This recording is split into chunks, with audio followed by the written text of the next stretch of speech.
অখণ্ড মণ্ডলেশ্বর শ্রী শ্রী স্বামী স্বরূপানন্দ পরমহংসদেবের উপদেশবাণী অখণ্ড সংহিতা তৃতীয় খণ্ড হইতে। পিতৃমাতৃ সেবা বড় না গুরু সেবা বড়? প্রশ্ন। সংসারে থেকে পিতৃমাতৃ সেবা শ্রেষ্ঠ না সংসার ত্যাগ করে গুরু সেবা শ্রেষ্ঠ?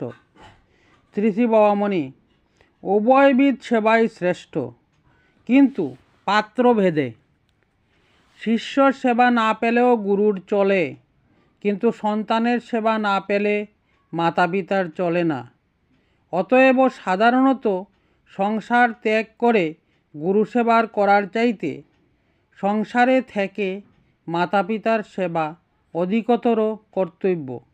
কিন্তু পাত্রভেদে এমন অবস্থাও হয় যখন শিষ্য অনন্যমনা হয়ে একমাত্র গুরু সেবার ভিতর দিয়ে সহস্র সহস্র মাতা পিতার পরোক্ষ সেবা করতে সমর্থ হয়।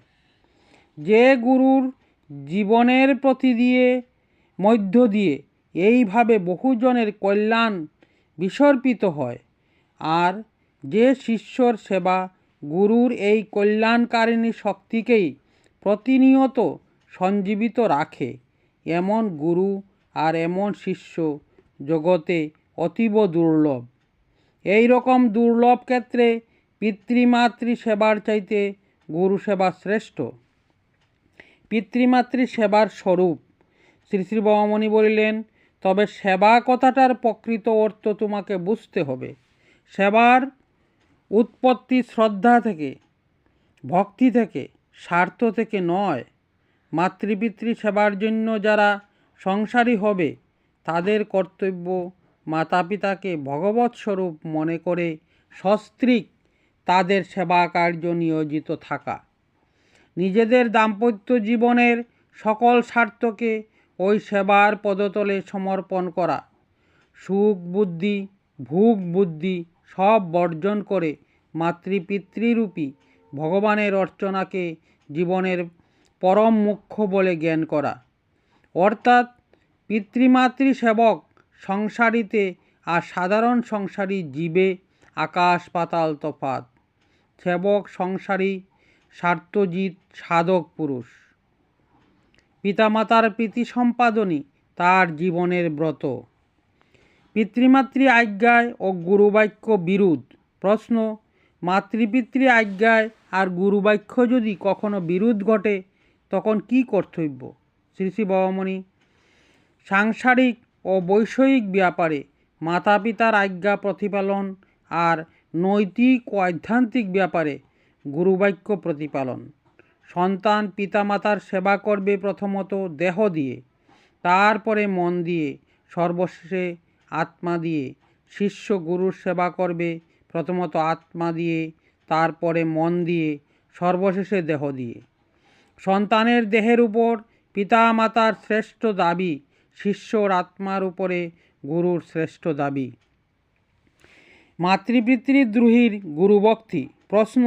অনেককে দেখা যায় পিতৃমাতৃদ্রোহী কিন্তু খুব গুরুভক্ত।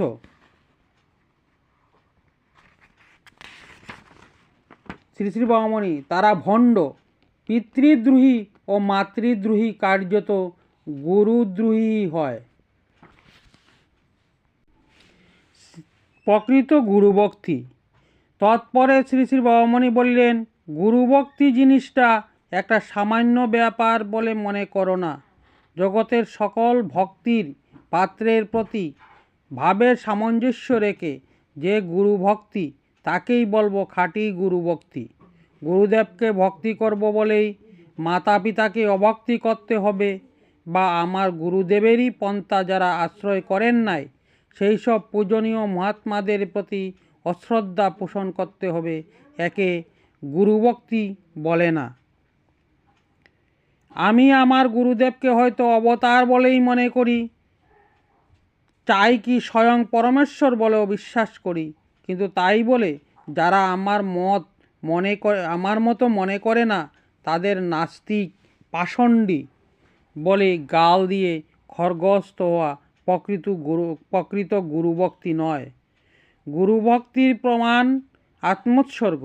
জগতের কারো প্রতি বিন্দুমাত্র অবিচার না করে আমি যখন হাসতে হাসতে আমার গুরুবাক্যকে জগজ্জয়ী করবার জন্য হৃৎপিণ্ড ছিঁড়ে রক্তাঞ্জলি দিতে পারবো, তখন বলা চলবে যে আমি গুরুভক্ত। উচ্ছ্বাসের অধীনতাকেই গুরুভক্তি বলে না। প্রকৃত গুরুভক্তি বহুকাল ব্যাপী সুদীর তপস্যাধনেই আসে।